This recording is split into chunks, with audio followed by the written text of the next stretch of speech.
Alright, so this is my first terrain video.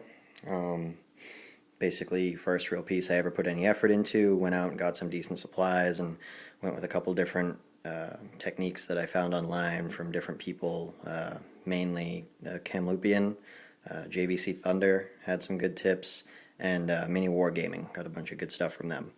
So I wound up coming up with this four-story ruined building with the standard, right angle corner.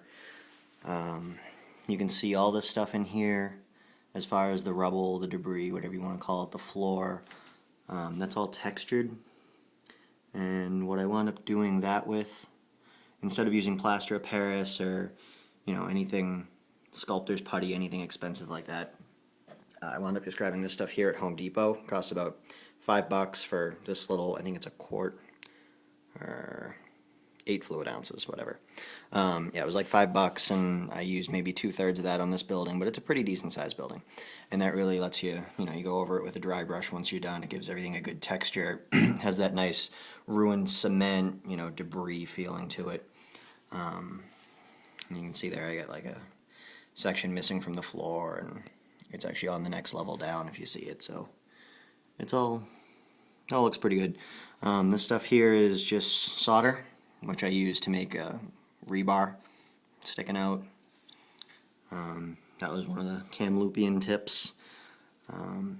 Using the cheap painter's plaster was actually from JVC Thunder. He uses polyfiller, which they don't sell in America. They only sell in Australia, as far as I can tell. So I had to come up with my own stuff.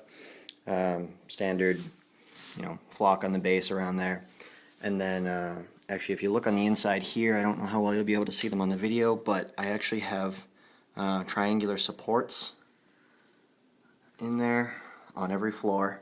That's giving extra support to all of these, and also gives it a realistic feel because, you don't just have floating ceilings in most factory, type buildings.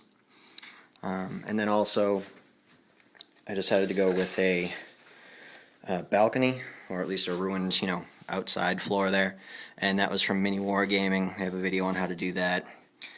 Just use more solder to make, bent railings, ruined railings, stuff like that. And also these sills here, you can see underneath all of the windows. Those are actually a tip from Mini Wargaming too. And then just give it a bit more of a 3D, give it some realistic depth, and it's not just squares cut in a wall.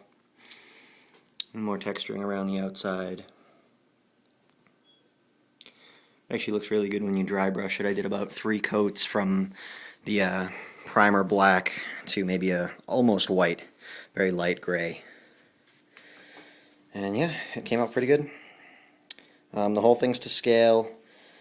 I measured everything out before I even started cutting anything, so everything's to scale. And if I get a mini over here.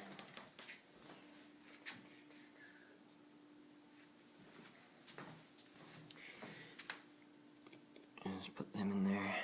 You can see the windows are right about chest height, and doorways are a pretty good fit. And like I said, every single floor is measured. I actually went ahead and made templates for my doors and windows so that I'll always have, proportionate stuff. And yeah, it came out pretty good. I'm happy with it. Hopefully I'll be making more videos soon.